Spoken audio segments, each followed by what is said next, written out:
Vu que toute la sphère YouTube s'est emballée, alors voici aussi ma réaction sur le film documentaire de Inoxtag, Kaizen. Bon, ça fait un peu plus d'un mois, la déferlante est passée, mais elle aura marqué un tournant de l'utilisation de la plateforme YouTube. Parce qu'avant d'être posté sur YouTube, la veille, le documentaire est sorti dans plusieurs salles de cinéma aux 4 coins de la France. Kaizen. D'ailleurs, le terme Kaizen m'était familier. Oui, parce que j'ai travaillé pendant plusieurs années pour une société japonaise. Ça englobait l'amélioration, la qualité, l'ergonomie, etc., etc. Tout ce qui était en lien avec le process de fabrication.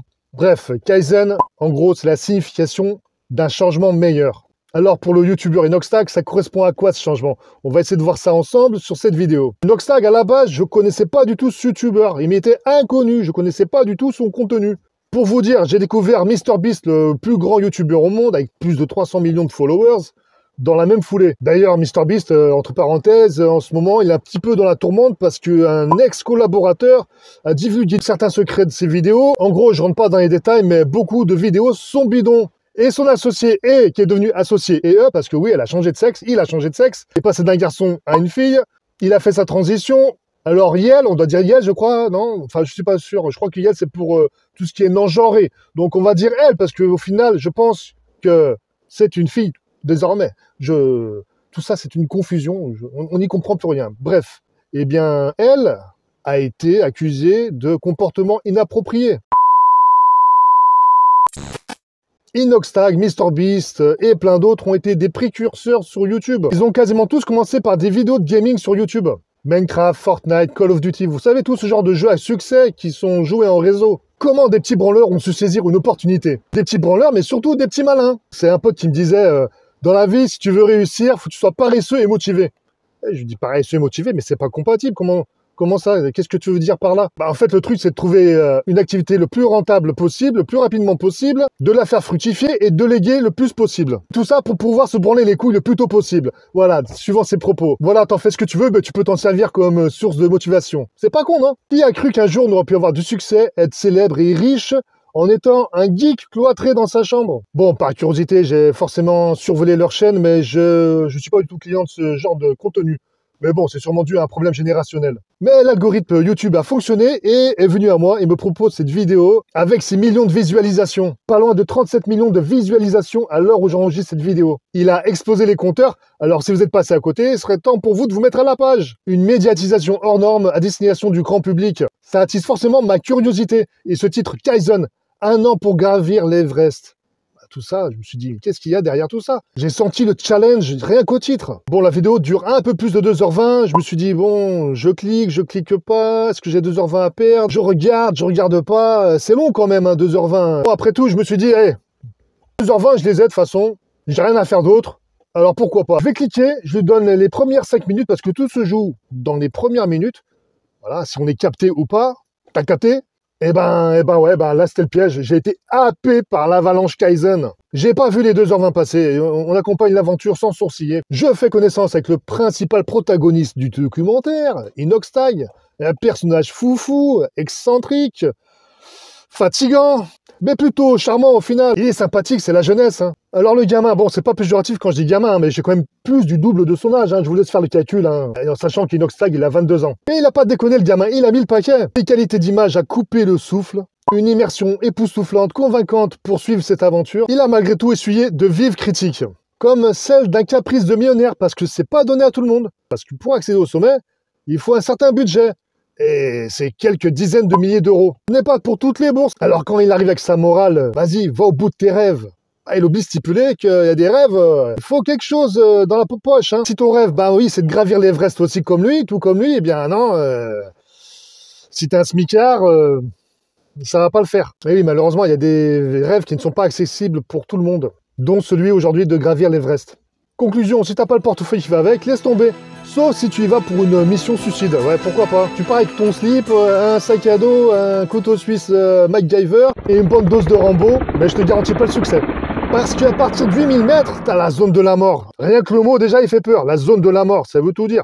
L'oxygène s'y fait très rare, donc faut pas traîner. D'ailleurs, arrivé à ce stade, ils utilisent des bouteilles d'oxygène pour y accéder. Mais bon, le message est là. Il est adapté pour chacun de nous dans la limite du raisonnable. Surtout dans la limite de sa propre vie.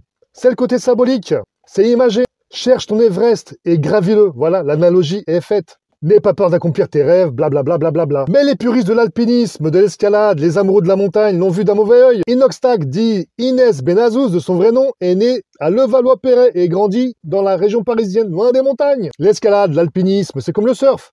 Si t'es né près de l'océan ou au pied de l'océan, la probabilité de la pratique du surf est bien plus élevée. T'imagines bien que sur la scène, la pratique du surf, t'as pas les vagues avec. Hein. Donc range ta planche. Tu peux attendre des années, voire des millénaires, comme Brice de Nice, à l'attente de la bonne vague. D'ailleurs, durant les JO en France, le surf s'est pratiqué où?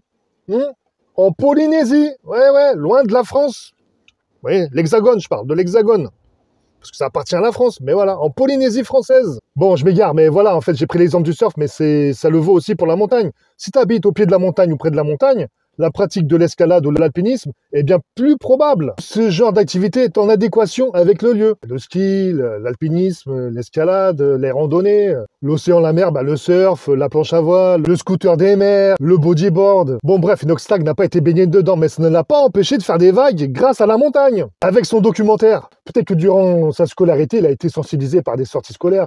Vous savez, le genre de classe verte. D'ailleurs, les classes vertes, ça existe toujours. Toutes ces petites sorties en montagne, pendant des classes vertes ou des colonies de vacances. Et voilà, il n'appartient pas au monde de l'alpinisme. Les gens de ce milieu qui respirent alpinisme, qui rêvent alpinisme, qui respirent montagne, rêvent sûrement de ce défi, de grimper l'Everest. Donc il a subi un peu de mépris du côté de ces gens-là. Parce que justement, ce défi n'est pas accessible faute de moyens financiers. Et ça peut vraiment agacer de voir un youtubeur s'y rendre alors qu'il n'a rien à voir avec le milieu. Ça peut être pris comme une provocation. Le mec débarque du jour au lendemain avec son étiquette de youtubeur qui décrédibilise à leurs yeux leur passion et annonce comme ça je vais gravir l'Everest parce que j'en ai envie, j'ai que ça à faire, j'ai le cash, je m'ennuie et je vous emmerde. Il a bousculé le microcosme de l'alpinisme. Un gars sans aucune expérience de l'alpinisme, sans réelle condition physique, mis à part celle d'être jeune, mais ça suffit pas. C'est pour ça qu'il s'est donné 1 an et a fait appel pour l'accompagner d'un vrai de vrai, Mathis Dumas. Un guide de montagne, un vrai professionnel, un vrai passionné. Du coup, sa démarche devient intéressante et plus légitime. On assiste à une évolution du personnage tant physique que mental. Le gamin devient un homme. Il est attachant à Inoxtag, mais fatigant et il déborde d'énergie et d'insouciance. Il a abordé le défi avec sérieux, avec une bonne préparation, avec enthousiasme et motivation, avec de la grimpe de plusieurs sommets pour se mettre en condition, des entraînements corsés, on peut pas lui enlever ça. Moi, je lui dis bravo en tout cas. Perso, je sais pas si j'en aurais été capable. Une fois, j'ai été convié, je me suis aventuré dans un parcours, une via ferrata. Ça a été un combat intérieur pour vaincre la peur et le vertige, mais j'y suis arrivé. Et à la fin, ça procure une grande satisfaction. Avec l'adrénaline, j'ai fait le plein d'émotions, la fierté t'envahit, et ça c'est bon, c'est ça que c'est bon, hein. Oh dis donc, c'est ça que c'est bon, là. Alors imagine-toi arriver au sommet de l'Everest, c'est un truc de dingue. Un boost d'émotion, et c'est ce qui s'est passé avec Inoxtag quand il est arrivé au bout du sommet. Voilà, il a fait ça bien. Alors bien. Ah non, je suis bien, là, je suis bien, là. Non, je suis bien. Ah non, mais il a bien, il a bien. Non. Ouais, si t'as le meilleur. Dans la vidéo, dans le documentaire, on découvre que certains grimpeurs sont des amateurs en puissance. Ils y vont quasiment sans aucune préparation. C'est choquant. Le doc aborde certains points négatifs comme la pollution, les embouteillages à l'arrivée du sommet.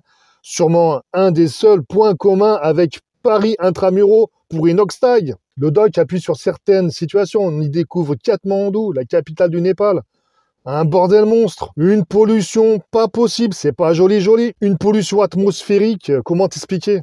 Si tu fais une radio d'un non-fumeur, il a les mêmes poumons qu'un fumeur. Le Népal n'a pas beaucoup de richesses, donc il exploite ce qu'il peut, dont le développement du tourisme pour monter l'Everest. Alors cette ascension de l'Everest, elle se fait pas sans certificat, sans autorisation, plein de bureaucratie qui coûtent de l'argent et vont directement dans les caisses de l'État népalais.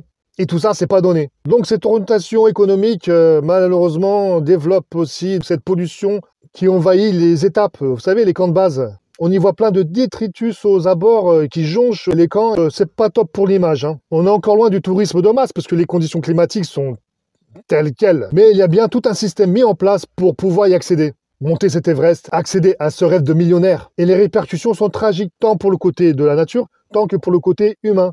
Car malgré les infrastructures et l'accompagnement pour accéder à ce défi, il y a régulièrement des pertes de vies humaines. Ça reste tout de même très risqué.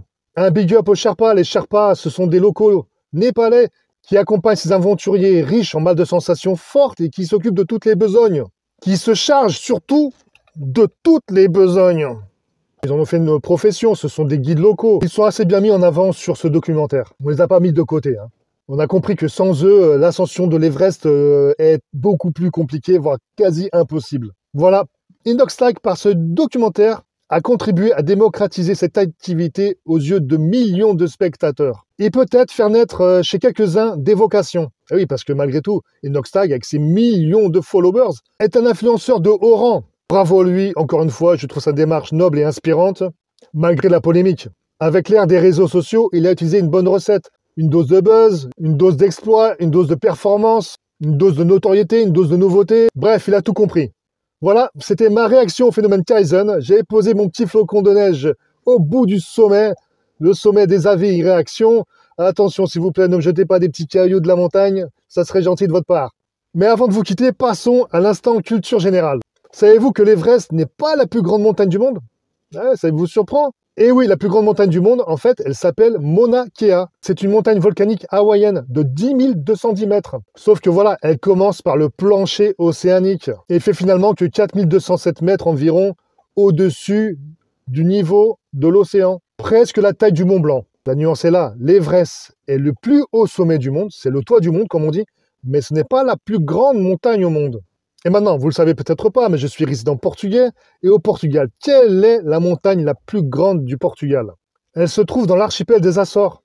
La montagne du Pico. Pico, avec l'accent portugais. D'ailleurs, Pico, c'est vraiment le point culminant. Ou Pico. C'est le terme qu'on emploie pour dire tout en haut. Nous Pico da montagne. Ben voilà, elle s'appelle Pico. Et elle mesure 2351 mètres. Mais ce n'est pas la plus connue du Portugal. Le sommet le plus connu, c'est à Serra da Estrela, avec ses 1993 mètres accessibles en voiture.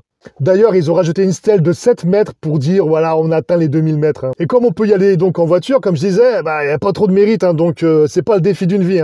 Voilà, on est arrivé à la fin de la vidéo, en espérant que tu as aimé. N'hésite pas à commenter et à réagir, et dis-moi si tu l'as vu, et qu'est-ce que tu en as pensé. Donc voilà, je vous dis à bientôt pour la prochaine vidéo. Ciao!